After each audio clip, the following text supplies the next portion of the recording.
Hi everyone, welcome back to my channel, or welcome to my channel if you've never been here before. Today I have one of my best friends, Sally Bibb. Hello. Today we're going to talk to you guys about something that's very important to us and I think to so many people, and that is the topic of grief and mental health. So to completely get everything on the table here, we come from just different backgrounds of grief, and so we're just going to explain a slight bit of where we're coming from. For me, I am going to talk a little bit on the behalf of understanding grief through divorce. And it was something that I feel like I've heavily been affected by over the last year. And I want to just bring awareness and make people understand that it's completely normal to feel these things. Versus I am grieving my dad, who died in November of 2024. He had cancer for a year and a half. And just experiencing that, for seeing him go through the cancer, and then the past 9 months not having him here anymore, it has changed me a lot and taught me a lot about grief. And we have discussed how we both grieve, but in different ways. Like, I don't know what it's like to go through a divorce, and then you don't know what it's like to lose a parent. Right. But even though it's different grief, there's a lot of similar aspects. It's what I've realized too over time. Like, obviously, I think that it's very easy to understand that grieving someone that's literally passed away is totally worse than grieving a relationship loss, but there's just a lot of similarities there. Yeah. And there's a lot of depressive thoughts and sadness that come with it. And it changes your whole life, how you look at life, and how you look at other people that were there for you or maybe weren't there for you. Yeah. It just changes you. So we're here today to talk about it. If you are coming from any place of grief, maybe even things that we didn't even experience ourselves, we're here for you, and we want you to know that you're loved. And if you need anything, comment down below. I'll put my email as well if you'd like to reach out, and we'll read those things if they come through. Yeah, and I think it's a good validation of just us telling you that you're not alone. Grief can feel very lonely, because just how many people do we know that has gotten a divorce before 30 and then has lost a parent in their 20s as well? Like, it's so rare for both of those things. And yes, they are so different, but most people I know who have lost a parent are older than 45. And yes, it's terrible no matter when you go through it. Losing a parent is awful, and but just experiencing it so young can feel very lonely, because not having people who understand what it's like. I do have people in my life who understand. I have siblings and I have cousins and a friend who knows what it's like to lose a parent young, but not everyone has that. And it's just to, you don't know until you feel it and experience it. I feel so much. So my parents are divorced. Just a little background as well. And when I was a child, I was seeing it from the lens of being a child that was seeing my parents go through divorce. Mm-hmm. I was just really more upset that they couldn't get along more than I was that they just weren't together, because that was my normal by 8 years old. And now that I'm the parent going through it, I sympathize, empathize with how my parents felt so lonely. I get it now. And I just feel so bad. I want, of course, to think of my daughter first and foremost, but I think mostly too about my parents, about how deeply different your life is. And people look at you like you're damaged, like you're damaged goods. You were married, now you're not. What's wrong with you? And it's 50% of marriages don't last. So the statistics high. That's crazy. And it's like that I don't understand either. Like, my parents have been married since before I was born, and they were still together the day my dad died. And my mom is very I had my one true love. I don't need anyone else. Like, they were inseparable. And so I don't understand that either, growing up with divorced parents. But even though we are so different in what we have gone through and then what we both have experienced, we have a lot of similar opinions on it, or stories. Like, it may be different experiences, but just how grief affects you and how it changes you, just the same, I would say. And I will say, like, it leads into one of the points that was kind of like a later point for me, but I'll say, like, it's so important to have a good support system. Yeah. And I feel like we've been able to be a very good support system for each other. Like, her dad was going through a lot of his cancer, you know, well before, you know, and well, not too long, but a year, I would say, before he passed. And so in that year too, I was sharing things with her about how I was feeling, and then it was just kind of crazy how I was kind of staggered. Like, you're going through this, and then I was going through my thing, and then my thing happened, and then your thing happened, and we're there for each other through those things. While they're pretty simultaneous, I'd say, in the scheme of our life, where there's some people where, like, if you have experienced it, sometimes you may not even have someone that you can relate to in any form, and you might feel alone, but it's so important to have anyone, anything, and even if you don't have anyone, this is the video for you, hopefully, that just, like, I'm so thankful for you as my friend, that you can, like, sit down with somebody and be heard, and feel like you're loved and you're not alone, and we're on this earth as we are for only a certain amount of time. So, like, if you're going through some struggles, it's important to have help to get through that while you're here, and you are important. And I want to say thank you thank you too, because I know also there have been times where you would come to me and you wouldn't be in a good spot, and I would say, I'm honest, I don't have the mental stability to help you right now, and I'm sorry, but I'll get back to you tomorrow. Right. And some people might take that as mean and like, oh my God, how dare you not be there for me, versus you were like, I understand. Just talk to me when you can, because if I don't have the mental energy to help myself, it's very hard for me to help others, and you have been like very understanding of that. So I would recommend as well, if you're in that state where you're not really sure, you don't want to pick up the phone and call someone, voice memos. Like, we send each other voice memos all the time, and honestly, I think it's life-changing, because for me, first off, I sometimes just don't have the time to sit there and text. Secondly, I can have my ear plug in and talk while I'm thinking, while I'm doing something. So I'm being productive and catching up and touching base, but also it's not like a phone call where you're bound to have that conversation at the same time, because sometimes you're not available at the same time. And then when you listen to it too, like, I know I will listen to your memos when I'm at work, and it's like I'm listening to a podcast, and I can't respond at work, but I'll get back to you when I get off. And we understand you might not respond to this voice memo right away. It's okay if it even takes a couple days, but like, I got it out. You'll get back to me when you can, and we're both very understanding with and that. I love it, because it's just like what you were saying, like, if you're not in a good mental state that day, or maybe you're just too busy, or you've got like a mental overload, you need a break, you'll respond when you are available. And so that is a great tip, I think, for people, to allow their friends to be able to be there for them, and then for them to be there for you, is like the voice memos, life-changing. It's helpful. It's like a podcast. It is. It's helpful, and it's just like, not, like you said, not having to respond right away. We have notes, by the way. We took notes, phones, and booklets of things we want to talk about. So do we want to like take turns with our points? Sure. And we can each elaborate a little if we want. So the first point I wanted to make, that a lot of people told me when I was in the beginning stages, I would say, is that grief is not something you get through. It's something you are going to carry with you for the rest of your life. And it really is because you love them. And like, I will always love my dad. So I am not going to just one day get over it. I'm always going to love him, so I'm always going to miss him. And it's like what I was telling you earlier, it might get lighter, but it doesn't go away. So an example I've used to explain this to people, or to help other people, is that grief is like this big boulder that you carry, and at the beginning it's extremely heavy. You don't know how you're going to carry it, you don't know how you're going to do it, but you have to. You have no choice. You're carrying this boulder.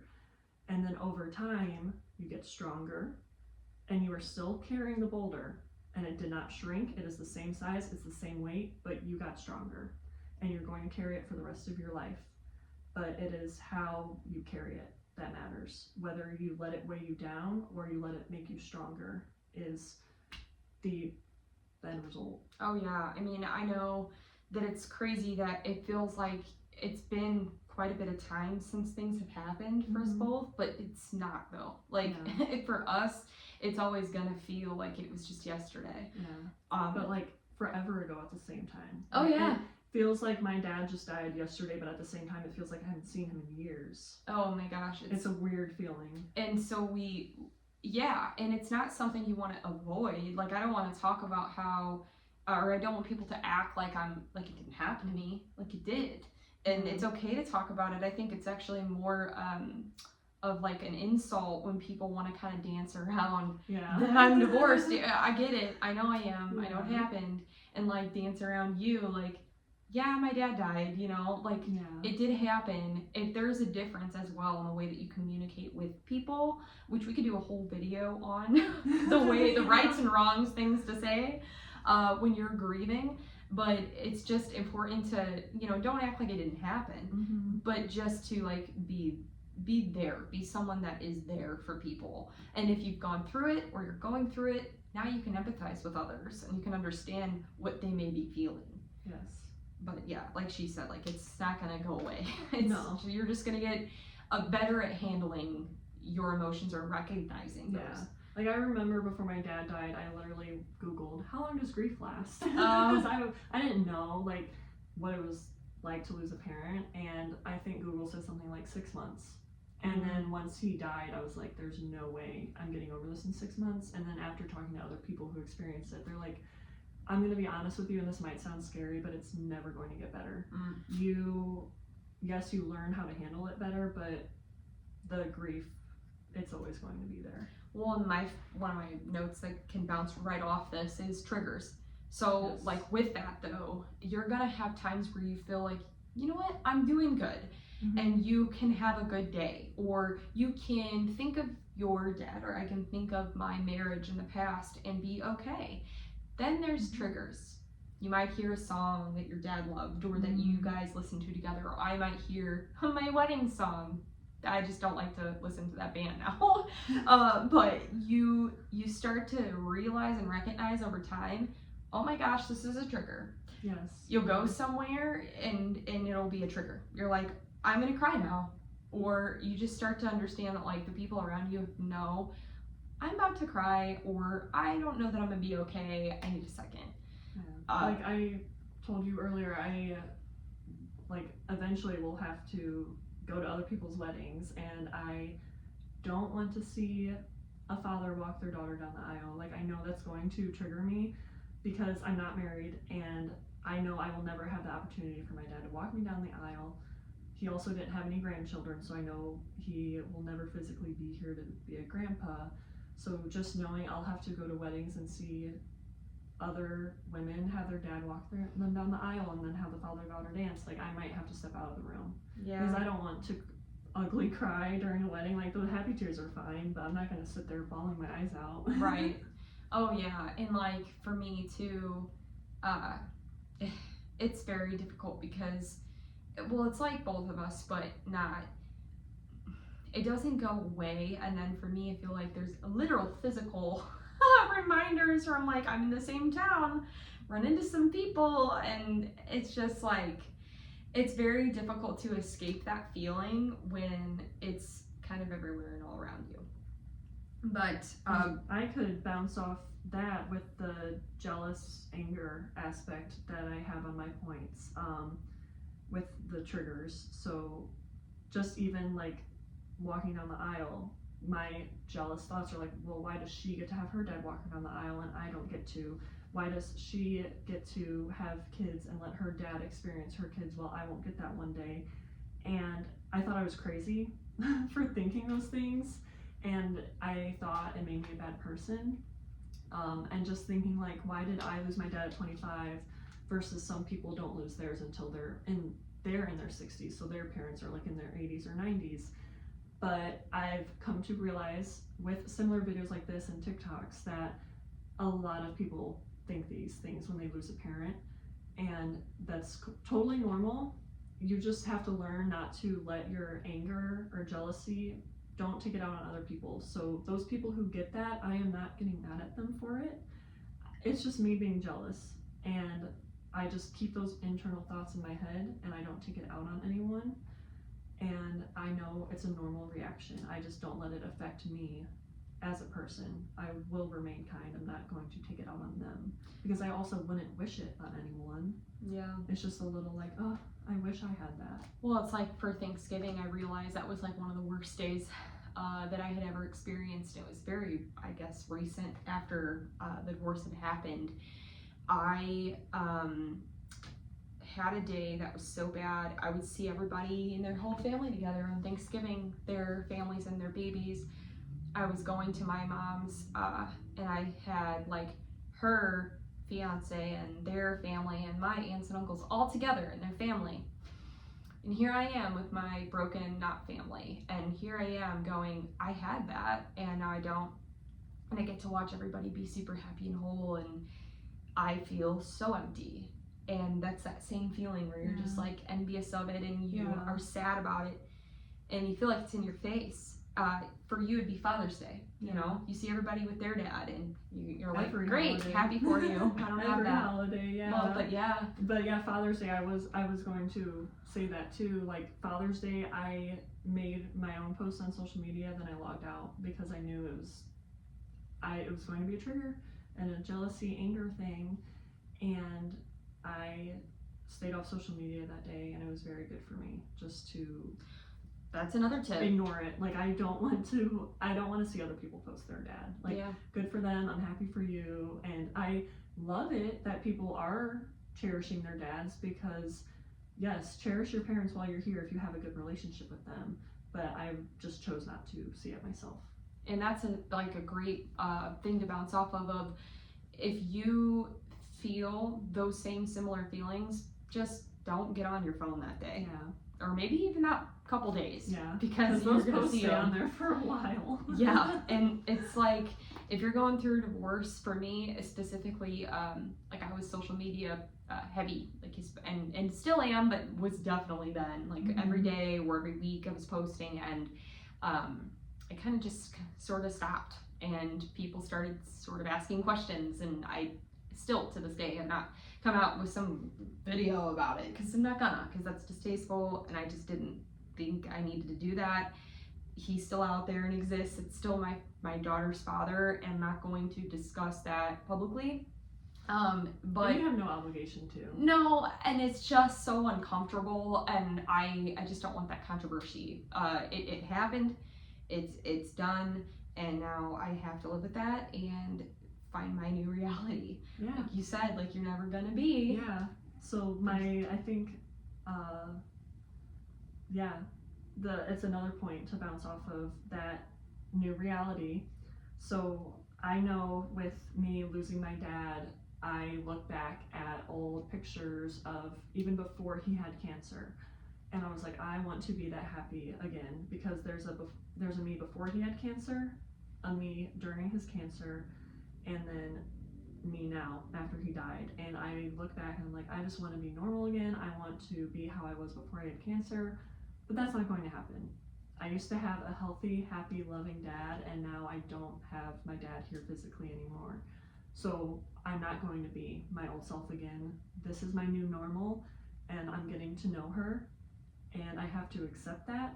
And that's how it is for you as well. If you have lost a parent or someone very close to you, you're never going to be the same again. You have to now navigate life without them. And I feel the same way, but different. Yeah. I feel like there was a me that was married, that was happy, was with my high school sweetheart, was living those holidays, single mother. Yeah. I mean, my whole identity was fully different. Now I am a working full-time mom. I'm a single mother. I'm, divorced, and just I feel like there was a huge division of like friends that also just like a reality check of who might have wanted to be more his friend than mine, and vice versa.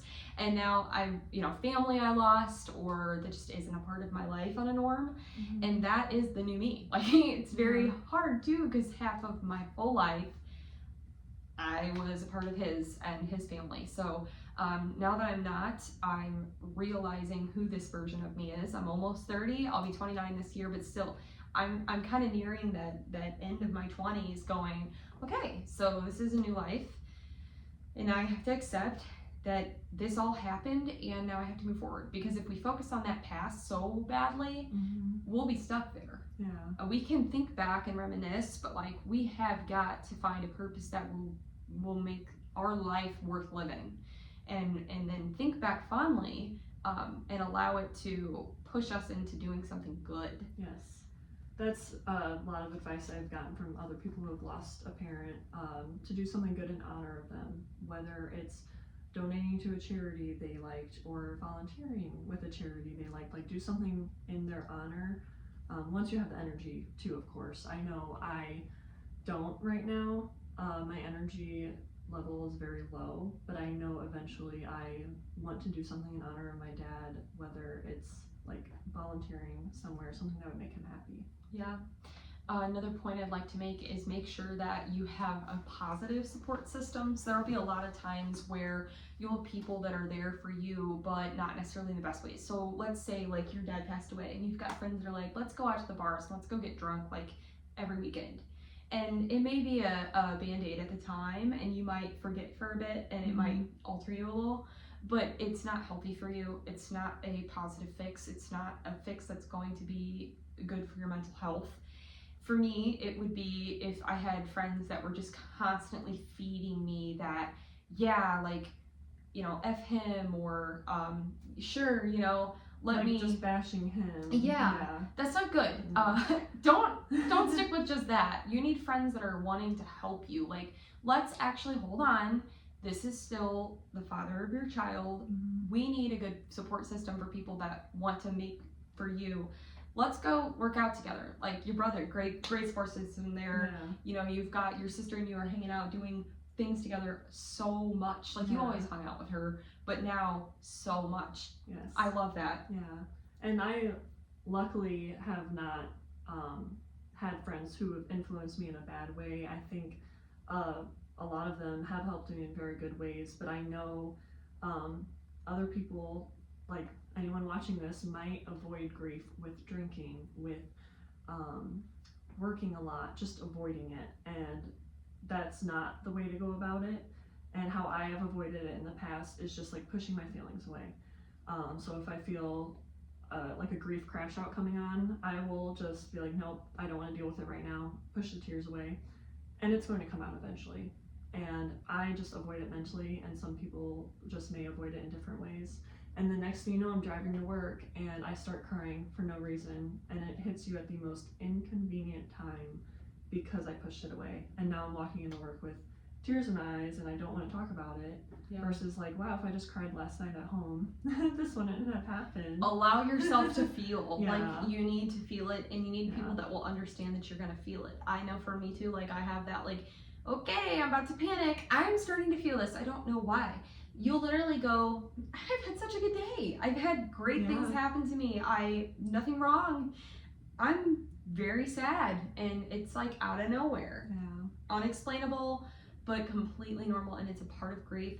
Feel your feelings. I know my like first good day after my dad died, I felt guilty about it. I was like, how dare I be happy now? Like right now, my dad's dead. How dare I be happy? And that's normal too, to feel that way. And I just had to learn and teach myself, he wouldn't want me to be sad 24/7. Right. And I need to learn how to be happy. And it's okay to be happy, and it's okay to go and do fun things, even though he's not here to experience them, because he wouldn't want me to just sit at home and cry all the time. Same thing with when I don't have my daughter. I get really guilty that I'm having a good time without her because she's my daughter, and I feel like I should always have her with me. It feels very weird and inhumane.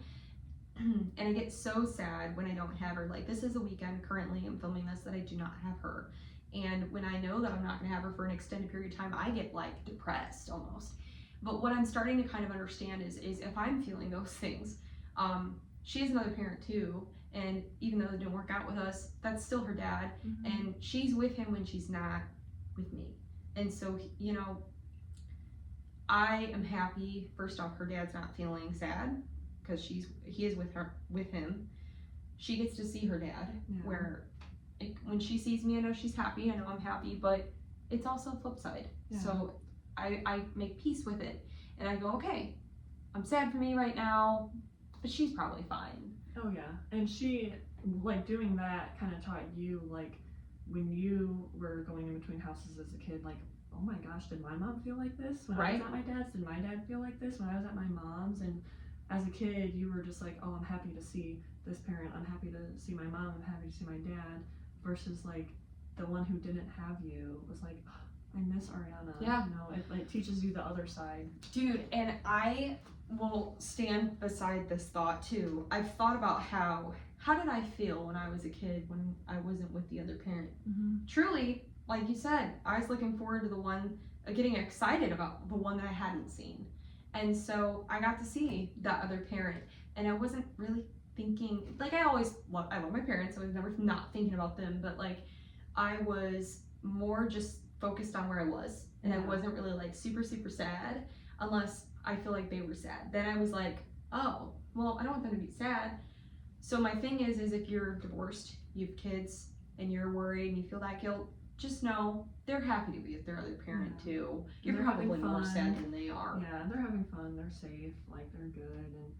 And I think to bounce off of that, learning how to handle stuff like that, learning how to cope with your feelings, I have been recommended like support groups, because grief can be very lonely, but there are other people who are going through it. I like to journal, so I bought a journal when my dad died, and I write in it, whether it's letters to him, songs that remind me of him, memories of him, so that I always have it when I'm like 60. If I don't remember this memory from when I was 10, I can read it and then I have it. So I like to write out my feelings, I like to work out, and just like videos like this. I watch a lot of TikToks about grief. But yeah, I think, I don't know, I lost my train of thought. It's okay. No, and just another couple ideas as well. You can also just, if you don't feel like running, you could go for a walk, for a hike. Oh yeah. Plan a trip that's somewhere near you. Maybe there's a cool park that you've never been to, it's free. You could start investing in traveling. You could start trying to join like a group that's new, something different, like tennis or frisbee, disc golf, something, something different. Yeah. A good distraction that isn't going to be bad for your mental health, but like is good for you. So, yeah. Something fun to get your mind off of it, and not to, like you said, avoid it, but you want to have fun too. And I think you learning as well how to have fun when you don't have Willow, and getting over that guilt, and learning that she is fine, she's happy, she's good, and thinking about it when you were a kid was a good way to look at it. Yeah. All right, guys. So that was pretty much everything that we had for you today. I think we covered most everything. Yeah. I mean, we could talk about it for hours. I know we do every time we see each other too, which is a great base. Mm-hmm. But this is just kind of like the basics discussion, the starter of grief and mental health. If you have any requests, any questions for us, let us know. We're very happy to be here for anybody experiencing this, or maybe you're looking to try to seek advice for people that you love that are going through it. Maybe you're not, and you're going, man, I don't know how to be there for them. This could also be helpful. Yeah, we can tell you what not to say. Yeah, exactly. What to say, what not to say. I know, like when my dad died, my favorite thing was people bringing me food, because I didn't want to go out in public to buy it, and at the time, I didn't have food in my fridge. I just got back from Universal, so my fridge was empty. Yeah. Like a week after that, and so many people bring me food, and it was a huge comfort. I think with your friends that might be going through a divorce, you could buy them flowers, or you could write them cards, or you could do things that maybe now they're going to be missing because that person that they were married to before might have been doing those things, and now they're no longer married, so there's a gap and a hole, and so you're just kind of like, okay, like while you're in repair, let me help you. That could be good. But all right, guys, thank you guys so much for being here today. Please subscribe to my channel if you have not already. I upload a new video every Monday and Thursday mornings at 8 a.m. Central Standard Time. Again, this is one of my best friends, Sally Bibb, and thank you for being here today. Yeah, thank you for having me. When she asked me to do this, I was like, I will always talk about it, like anytime. Yes, and what's really funny is like she asked me years ago, we don't have to get totally into it, but to do a podcast together. Oh, yeah. So it was like a launch. Before we were super, super close, I was like, I kind of want to do a podcast. I know you have a YouTube channel, and I've known her mom for years. Would you be interested in doing a podcast? And I kind of think this proves we could do one. Oh, I think so too. So yeah, it's a launch. We'll see. We'll see how it goes. Maybe people will want a if podcast. it blows up, maybe we will. Just not the camera part. Just the Exactly, just the mics. Yeah. But all right, guys. Thanks so much for being here, and as always, stay sassy. Bye, guys. Bye.